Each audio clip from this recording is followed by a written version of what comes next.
Thank you for joining us for the Miami Valley Salute to Veterans. I'm Cindy LaPointe-Dafler, a volunteer host for the Miami Valley Communications Council. My husband was killed in Vietnam in 1969. He was posthumously awarded the Medal of Honor. Being around veterans and talking with them, hearing their stories and their thoughts is my way of honoring my husband's legacy. We hope that hearing these memories from the veterans of our community will help us all better understand the dedication of those who have served.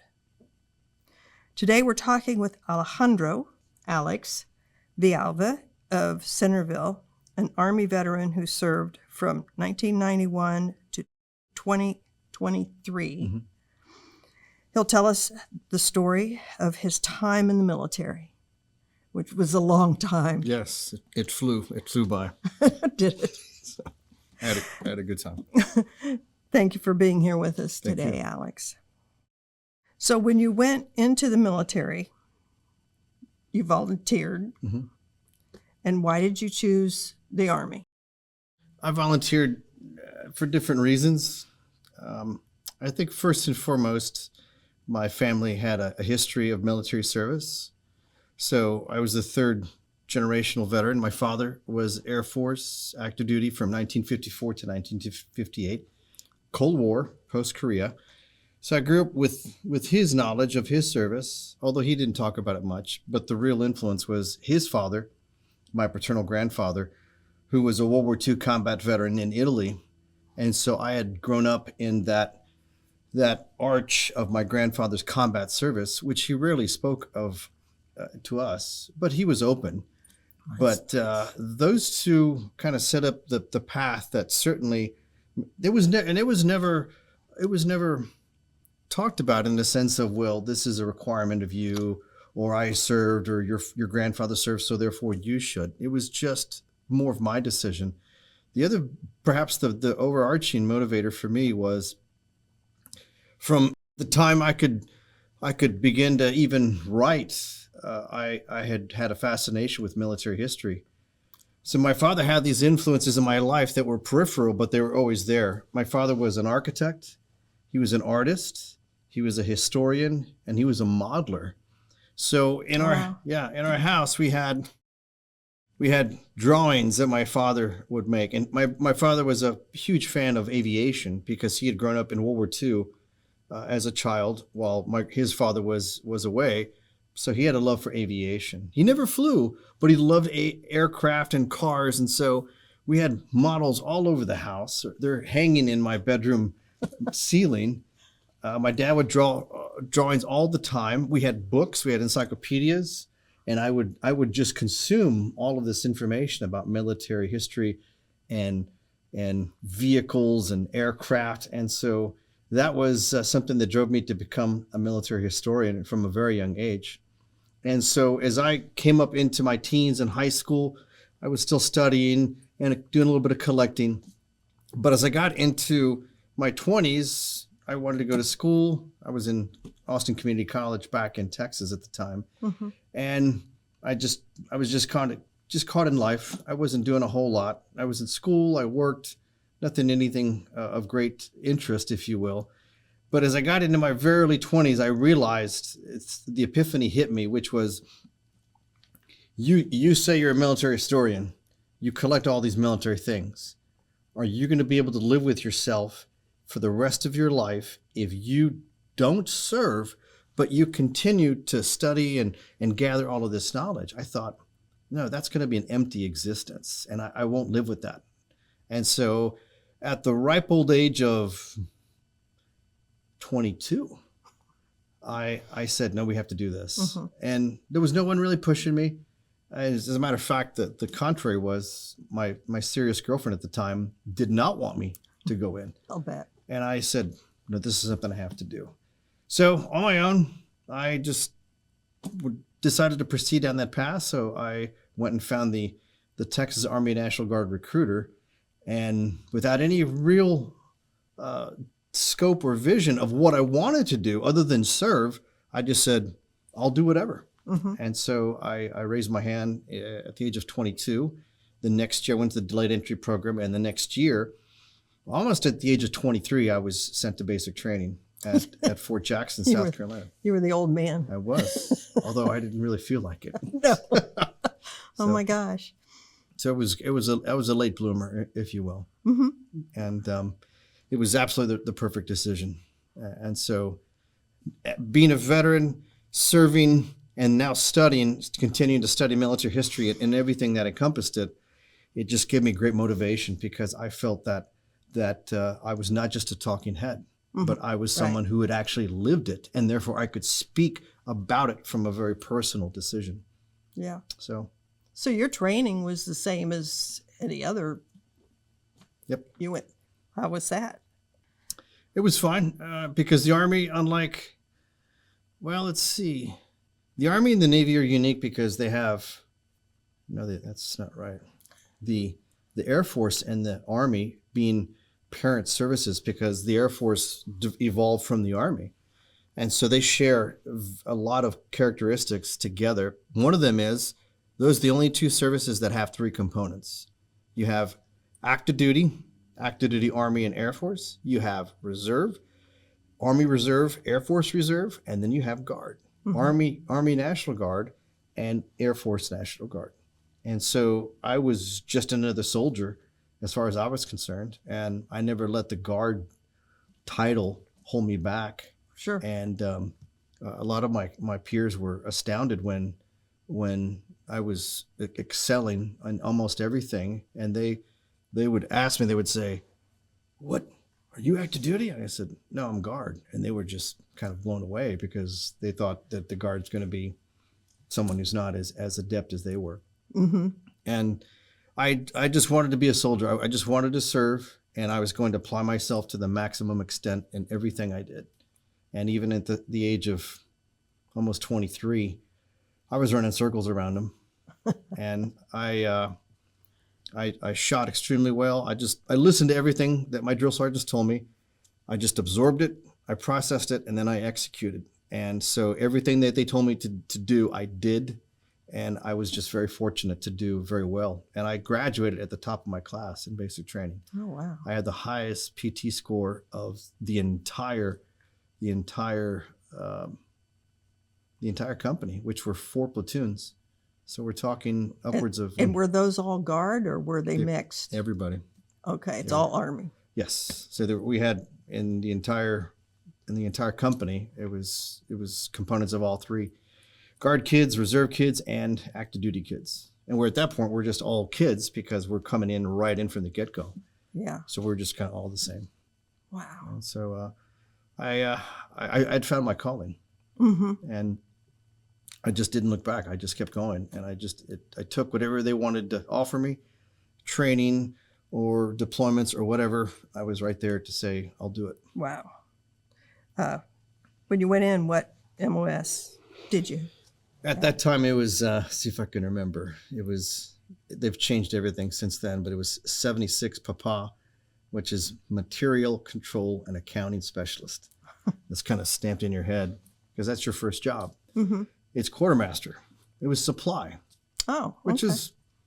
it was okay. It was, at the time, not knowing anything. I just jumped into it and I said, okay, I'll do it. And it ended up being very administrative. Sure. And it was too slow for me. Mm-hmm. And I thought, I can't do this for the rest of my career. Processing and issuing slips and working with the supply sergeants and inventory and databases, it was just not me. I wanted to do soldierly things. Mm-hmm. I wanted to run, I wanted to march, I wanted to shoot, and I eventually wanted to jump out of airplanes. Yeah. Instead of support, you wanted to be where the action was. Right. Yeah. Right. The support is very important. It is. Though, and it does take some skill. Yeah, it does. And a certain mindset, I'm sure. Absolutely. And the Army, as every Army in history has learned, if you don't have a solid logistical base, then you're not going to succeed on the battlefield. Absolutely. Absolutely. So where did you go from there? So out of basic, the Army's quartermaster base, I think it still is. At that time in 1992, it was Fort Lee, Virginia. Okay. I think that's outside of Petersburg, if I'm not mistaken. And so from good old, I was in the South. I was in South Carolina, Charleston. I'm sorry, at Columbia at Fort Jackson. So then they shipped me to Fort Lee in Virginia, and I spent the next 2 months or so there, and enjoyed it. What were you doing? That was my my MOS, my AIT. Oh, you were still doing that. Right. So Okay. basic was at Jackson, all right. and then AIT was at Lee. Okay. So And- you learned that job. Right. A lot of classroom. I imagine. Yeah, it's just part of the core. Sure. But again, it was just not my thing. Absolutely. And So how did you make a change? What did you do? Yeah, it's neat how life will present you opportunities, and it won't tell you sometimes. It'll just it'll be a fleeting glimpse, or you'll see something, or it'll be laid at your feet, and it'll be up to you to decide what to do with it.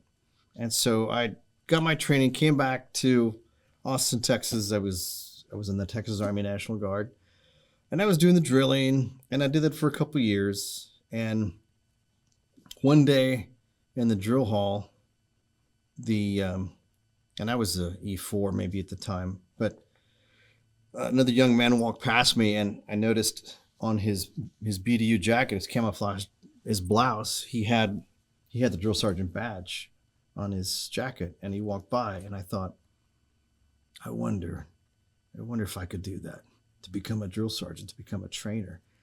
And so that passing glimpse instilled in me a yearning to basically leave everything I had been given at that time. And so on my own, after work, because I was working for the Air Force at the time in civilian capacity. Wow. I tracked down an Army Reserve recruiter, because in the Guard, you couldn't go to certain schools because the Guard is more state aligned. I see. Reserve Reserve and active Army are still federal. And so for certain schools, Guard just won't be sent to an active or federal school. And so to go to drill sergeant school, I had to switch from Army National Guard to the Army Reserve first. Oh, wow. And that's what I did at a lot of effort. And I feel bad looking back, because they had treated me well, they had promoted me, and maybe they thought I was going to be a wonderful supply sergeant, but not in my view.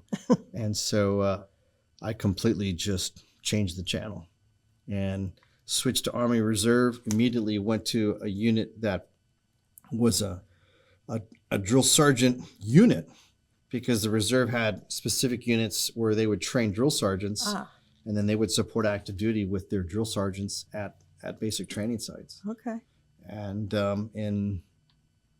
in the summer of 1998 is when I went to drill sergeant school at Fort Sill, Oklahoma. And it's just like everything you've accomplished up to that point, now you're going back to square one. And now you're an NCO. You have to be, of course, but now you're subjected to all of the insanity that was basic training. Oh, And really? It was like just turning back time. And you needed a lot of tolerance, because a lot of it was just mind games, to play with you, to mess with you, to see how much you could tolerate at drill sergeant school, to run the gamut, to then complete the course and become a fully certified drill sergeant. And How long was that training? well, because it was through the Reserve channel, it was a 6-month course. Wow. Yeah. And it was not easy. Mm-hmm. And it was, unlike perhaps any other school I've attended, it tested you on all levels. It tested you physically, it tested you mentally, and it sure as all get out tested you psychologically. Mm-hmm. The games, the diminishing, the abuse that they heaped upon us was very difficult. But I had a goal, and I was not going to be deterred. And I wanted that patch. I wanted to come out of the school as drill sergeant, and that's what I did. And I was lucky again to have the motivation and the fitness, where again I excelled, and one of my greatest accomplishments was I graduated top of my class at the Army Drill Sergeant School. I had scored the highest level in everything. Oh my gosh. Shooting, I had one of the highest PT scores.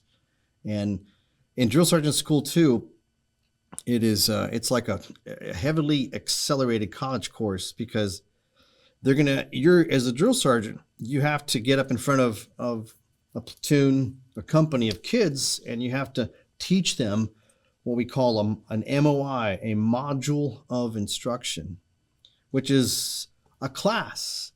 A lot of it was on drill and ceremony. So you, as a drill sergeant, that next day would be tasked to give the MOI on the hand salute. And you would have to know the class in your head. So when you get out there in front of all these young kids with blank looks on their faces, you would have to recite that class verbatim to walk them through the steps on what the hand salute is, what the steps are, what the commands are, and how to execute it. And you have to learn that in drill sergeant school first by memorizing 3 to 8 pages of material, and then going in front of your instructor and delivering it orally while he's grading you. Mm-hmm. And we were doing that daily. So it was very, very academically challenging. But I was grateful that I had a good memory, and I would absorb it, and I'd get out there and I'd knock it out, and I would move on. Wow. But it was a wonderful experience. And I met my best friend in the Army at drill sergeant school. And so we were inseparable. Oh. And he's gone now, unfortunately, but that's where it started. Mm-hmm. Right there at Fort Sill, and all the abuse. So I've heard about drill sergeants being rather abusive themselves. Yes. Did they teach you that? No. I think it really comes from the individual. Mm-hmm. I've always, in my own mind, I've compared being a drill sergeant with being a law enforcement officer. Mm-hmm. The system will train you, it will grade you, it will evaluate you, and if you are able to meet the standards, then they pin you and they hand you the diploma and the sidearm and the police badge, and they say, get out there and go do your job, and you salute and you move out. And so maybe perhaps in other government jobs, you have some very, very good people at what they do.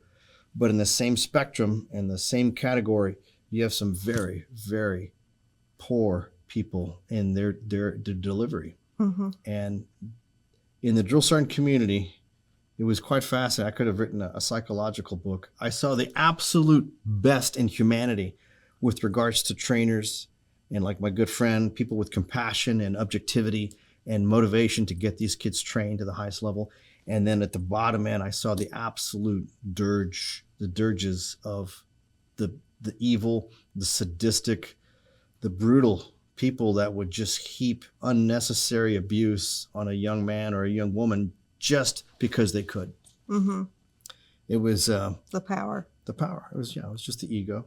Mm. And I never drank that poison.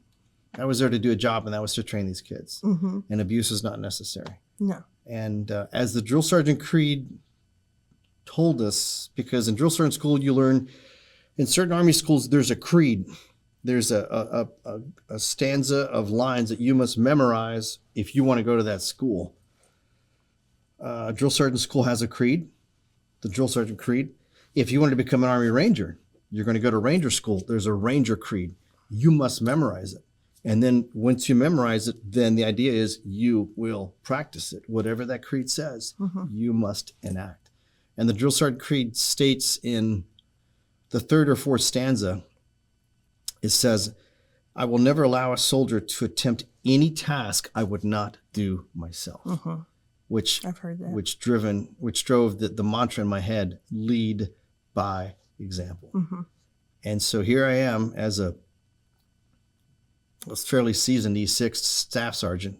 I was maybe my very early 30s, not much older than my recruits, but I understood that if I was to earn their respect, not demand their respect, not to expect their respect, I would have to earn it. And I would have to earn it by showing them what a soldier should be in my appearance, in my demeanor, in my language, in my fitness. And that's what I did.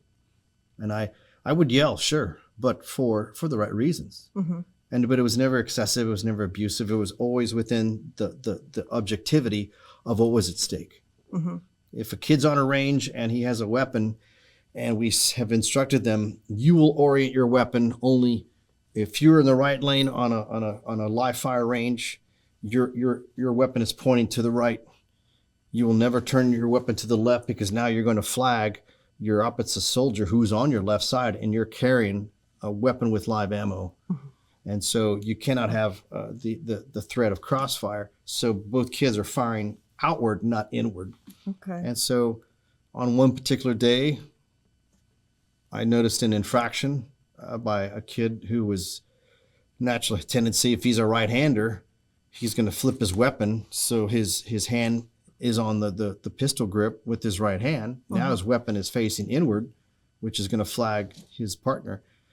That's a red flag. And so I had to tackle him because it was a major infraction. I mean, this is a live fire range. They're shooting, and it was a matter of absolute action that required the remedy to fix the issue. But I didn't pound him on the head or yell at him. I just had to fix the error. And so there's always that objectivity of, if I'm going to correct you, yes, it might be emotional, it might be outward, but I'm going to tell you why I'm going to correct you. So it had to be very, very focused. Wow. And so I was proud to be a leader of just coming from the right place. So. Wow. If you're just joining us, this is Miami Valley Communications Council Salute to Veterans podcast. I'm your host, Cindy LaPointe-Dafler, and today we're talking with Army veteran Alex Villalva. Tell me about the first class that you had, that you were drill sergeant for. Well, it's going back. So a lot of our instruction was, as you can imagine, in the Army, a great deal of training is what we call DNC, drill and ceremony, which is just marching commands. That was a baseline. And so we would have to give classes on training the kids on every movement, if that's what we called it. The hand salute, rest positions at the halt, marching, facing movements, all of these things. So it just became like a teacher, right? If you're a teacher and you think, okay, well, this is U.S. History 1, so I got the kids coming in, and we're gonna give them the curriculum from the top. And so that's what we would do at different levels of basic training.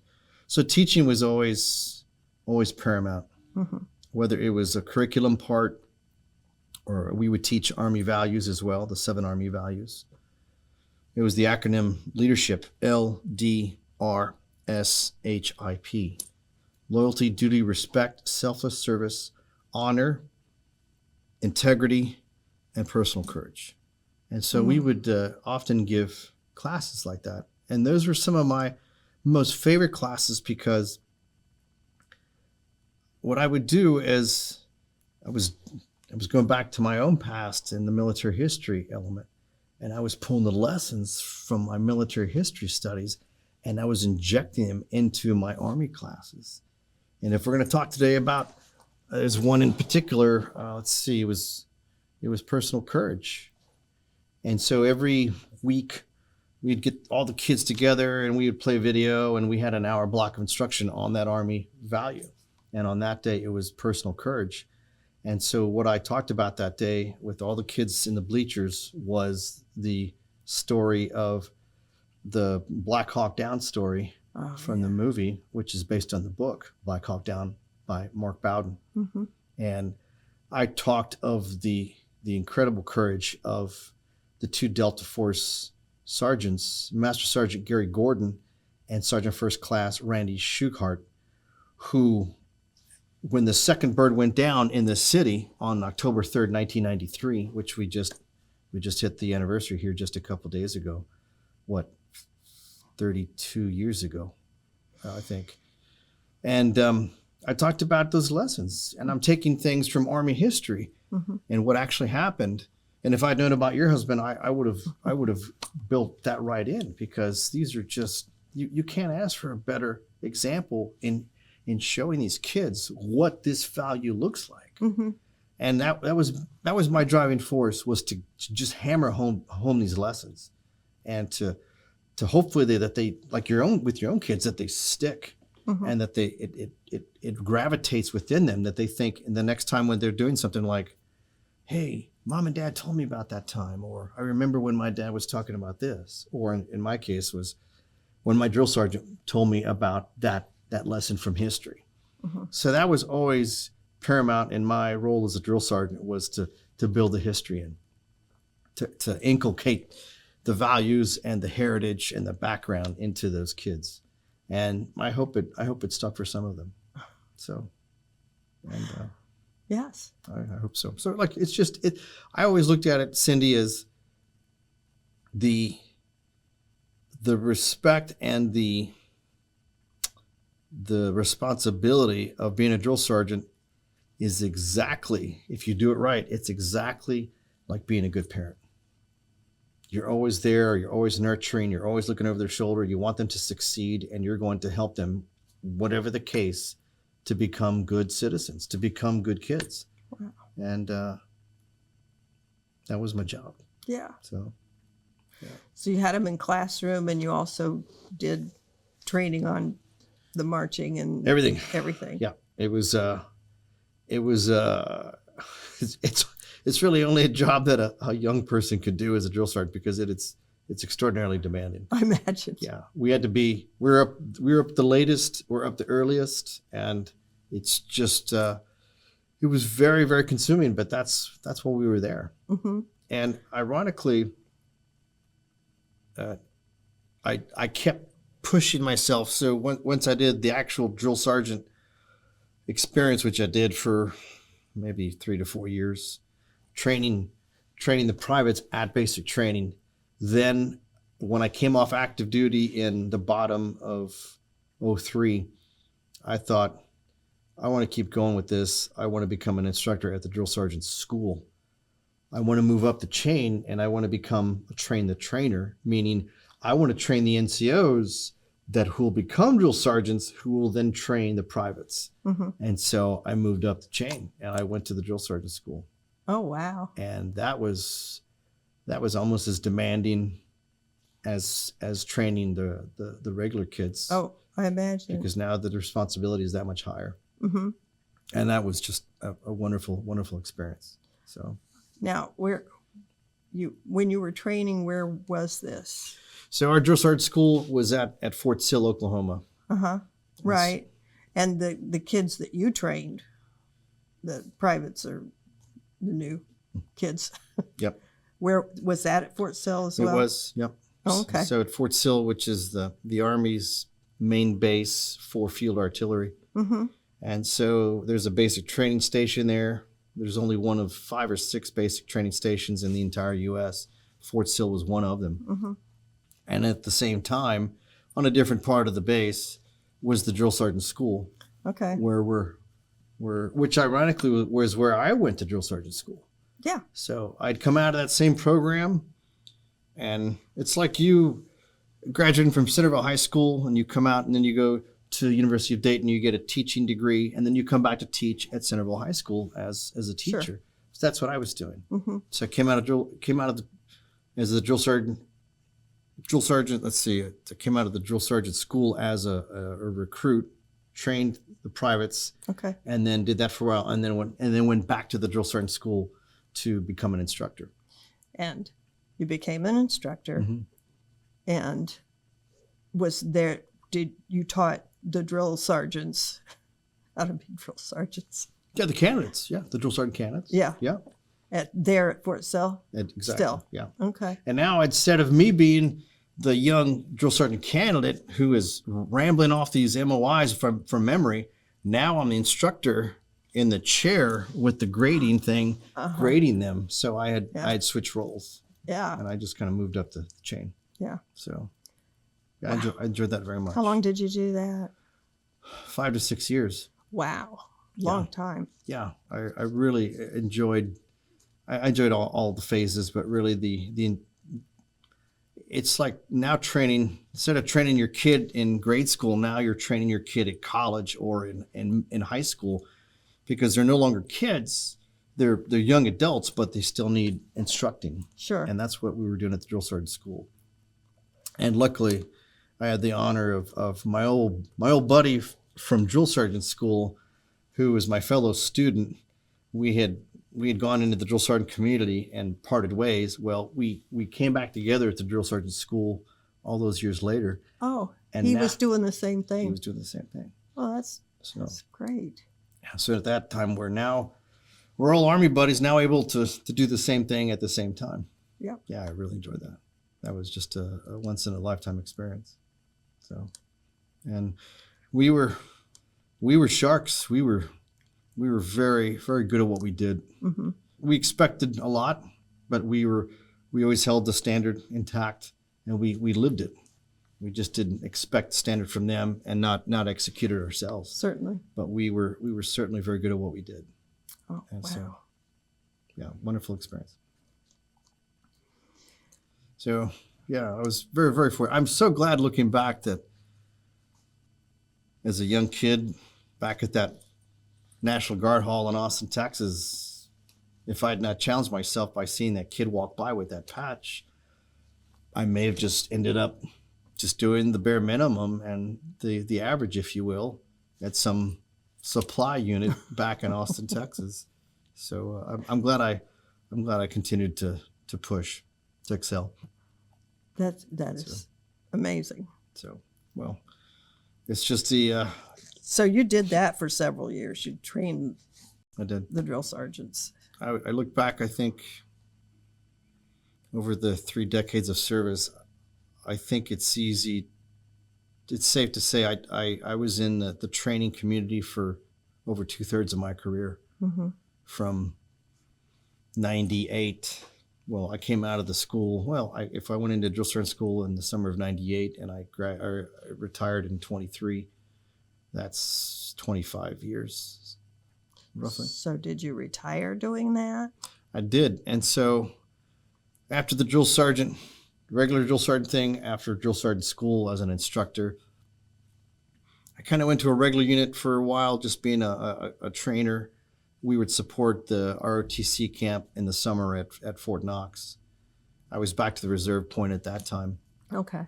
And my federal job at the time was in Texas, San Antonio, and they were going to close the base at San Antonio Air Force Base. And so they said, well, if you want to continue with your job, you'll have to move to Dayton, Ohio. And I said, okay. My wife's from Ohio. It'll be tough to leave Texas, my home state, but I have to stay with the job. And so we moved up here in the summer of 2010. And at that time, the job was still with the Air Force at Wright-Patterson Air Force Base. And so I needed a new unit. And so when I got here, with my background, someone had told me about the Army Reserve enlisted program to support collegiate ROTC. And I thought, well, UD's got an ROTC program. Mm-hmm. So in a long story short, I went to becoming a collegiate ROTC instructor professor, now teaching future officer candidates at the collegiate level. And it was just an extension of what I had been doing, except now instead of training an E2 and an E3, instead of now training an E6, now I'm training a future O1, O2, O3 before they commission, Mm-hmm. which is almost just as important because these kids are going to become full-fledged officers. By default, they were going to be leaders the minute that they were pinned with that gold bar. Yeah. So the responsibility was huge. And I, again, wanted to make sure that they were going to be trained to as best possible.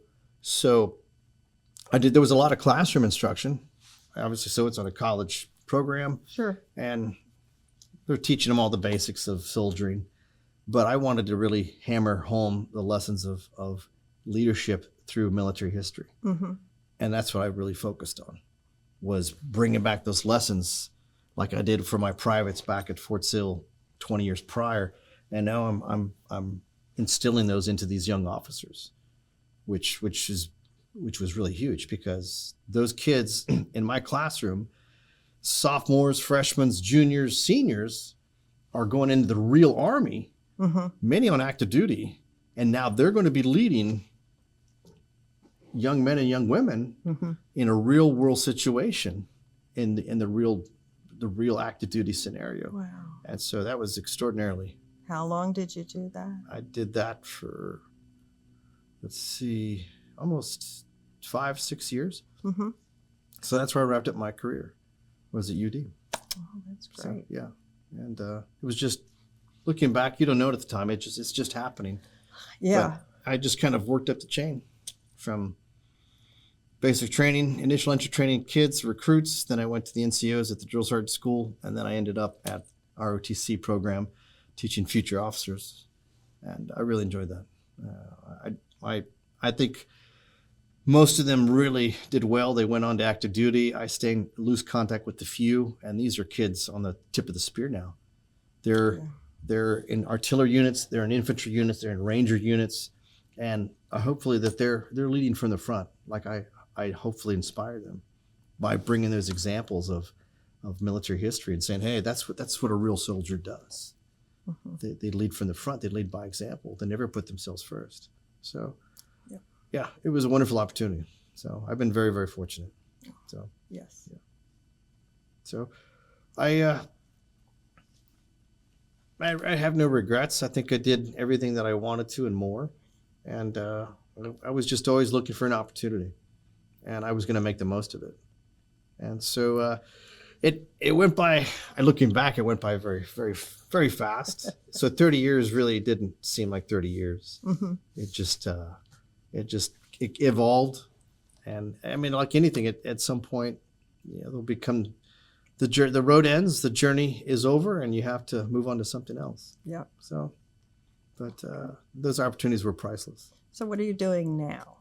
Now I work as a contractor for the Air Force. And so I still get to support the nation in the Air Force capacity by supporting the warfighter and trying to produce and support the weapon systems that our young men and women are using today on the front lines to keep our nation safe and to just keep America in a good spot.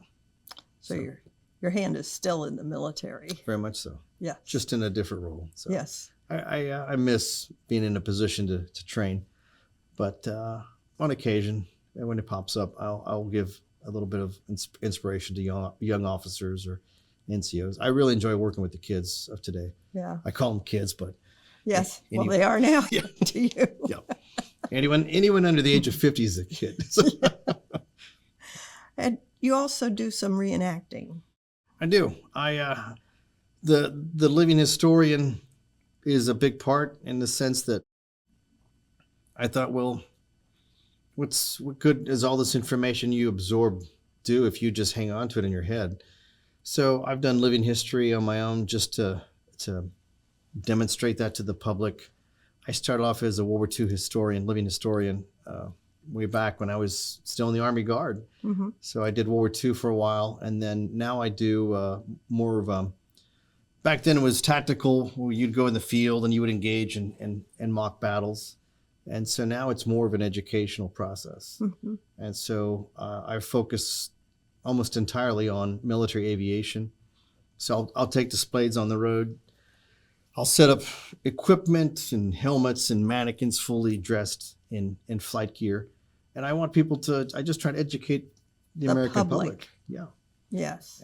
And that is a paramount for me to really keep the lessons of Vietnam alive, and the sacrifices and the service. So that's my primary goal now, is to just really focus on preserving the history of the Americans who served in the Vietnam War. And I do that online as well.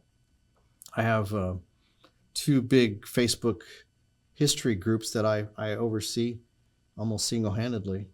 What's the name of them? One is titled, that I created in 2020. It's Vietnam War Flight Gear. 4 words, Vietnam War flight gear. And all we focus on in the group is the flight gear worn by all services in the Vietnam War. Okay. Army, Navy, Marine Corps, Air Force, from the helicopter guys to the jet jockeys. And so we cover it all. And I enjoy that because we're able to inspire and educate online around the world. Mm-hmm. I've met some amazing people I call friends now. Online. They don't live in the U.S., but they have a fascination with U.S. military history. And some of these guys are very, very knowledgeable, and they collect all of these things as well. And they're in Vietnam and the Netherlands and Switzerland, and it's really wonderful to see that passion. Oh, wow. Yeah. So Have you traveled outside the United States for any of this, or not yet. Pretty much. Yeah. You think you might one day? I will. My goal is I'll get back to Vietnam. I was not in Vietnam 30 years ago, but I was in Laos. Were you? Next door, of course, to Vietnam. Yeah. And I was part of a U.S. recovery team looking for fallen Americans. Uh-huh. So I was in Southeast Asia for the summer of '97. But I want to get back to Vietnam proper to see these places that I've studied most of my life. Mm-hmm. Absolutely. I know you've been there as well. Mm-hmm. So that's one of my goals. So we'll get there soon. Wow. Yeah. Okay. So are you a member of a military organization, the VFWs, the American Legions? I thought American Legion. right, and not so much veterans groups, and the VSOs are wonderful, like Yes. the two you just mentioned. I support the veterans community in other ways. I'm a member of the American Veterans Heritage Council, which you were, of course. Yes. Yes, and I've also supported other historical groups. So I'm a member of the Sons of Union Veterans of the Civil War. Okay. That's a Civil War lineage group. Mm-hmm. And then I'm also proud to be part of the Lincoln Society of Dayton, Mm-hmm. which meets in Centerville first Sunday of every month at Woodburn Library. And we're devoted to preserving the history and the legacy of President Abraham Lincoln. Mm-hmm. And so in that regard, I'm able to stay connected, maybe not so much with some veterans, yes, but really just trying to promote the history. Yeah. That's a key goal for me. Yeah. I understand that. That's your passion. It is, yes, very much so. Yes. Yeah. Is there anything you have always wanted to share about your service or veteran experience that you haven't?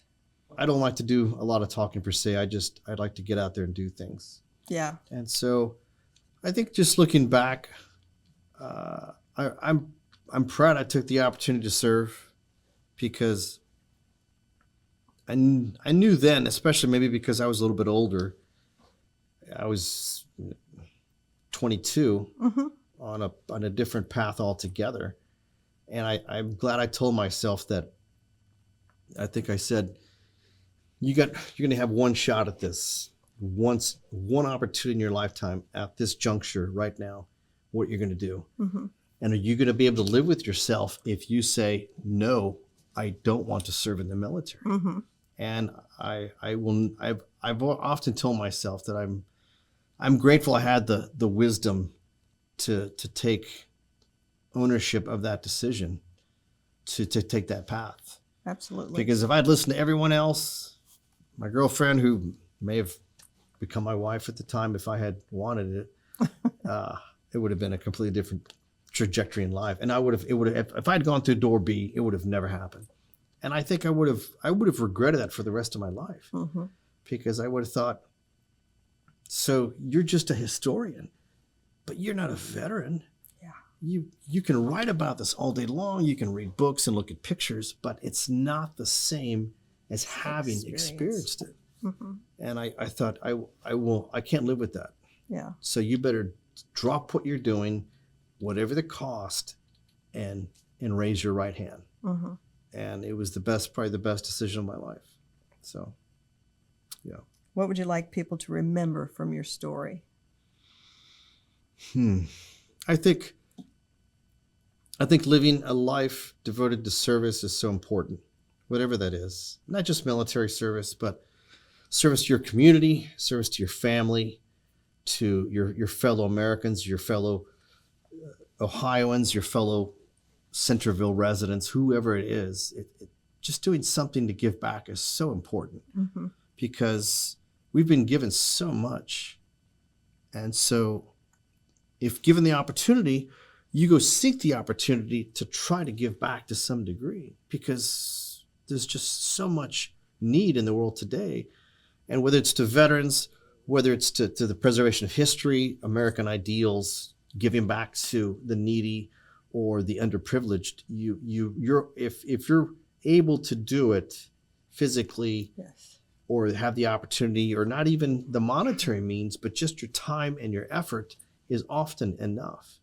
And so it's important to just give back and to inculcate that into your life, to say, I'm going to always continue to do something to give back, whatever that is. You volunteer, you're weeding flowers at the grotto at the Dayton VA or whatever. Whatever you're, yes. Or you're delivering food to the needy. It's something. I think that's so important because the sacrifices that have been made by so many, and you know that firsthand.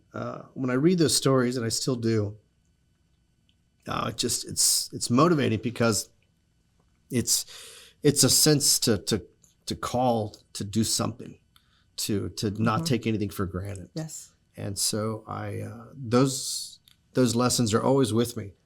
And I still talk to veterans. I still interview veterans on a very regular basis. And it's amazing because to them, they were just doing their thing, just maybe as I was as a young NCO. And you don't think anything at the time. You're just like, well, I'm here to do a job. I'm going to do it well, and I'm going to move on. But when we look back and we reflect on the past and we think, oh my God, these men and women were doing the impossible at an impossible time. And even though they didn't know it, they were impacting American history from a singular point that maybe the balance of the nation hung on whether or not they succeeded. And that really comes out of the Civil War for me. But then even our Vietnam veterans to endure what they did, and then to come home to a nation that just ignored them is unthinkable. And so those lessons are always right there in the back of my head that are just whispering in my ear to say, don't get complacent. Don't forget these stories. Don't forget the history. Keep it alive because it's the soul of the nation. It really is. And I got it. Not everyone in America is a veteran or historian, and I respect that. But if we can get out there and we can tell these stories and we can impart just a fraction of what we know to them, maybe, just maybe, will influence them. And maybe, just maybe, will empower someone at some point to serve. Or maybe that kid that you talk to might think, you know what, that's an idea that I might have down the road, that I want to join the military. And so I really jump on those opportunities when I can. My younger son, Benny, he has friends that are going to the military, and I've tried talking with them a little bit, because to hang on to the knowledge in your head, whatever that is, your own life experiences, your lessons, if you don't do anything with them, what good are they? You retain them and they benefited you, but you can do so much more by dispersing them and by giving back, whatever that is. Whatever that is. And I think that's and it's never too late. It is never too late. No, never. Because we all have something to give. That's right. We always have something to give, whether it's our time, our skills, our efforts, our experiences. Never too late. So. Well, thank you so much, Alex, for coming in. I really appreciate it. Thank you for the time. Thank you. And that ends our program. Thank you.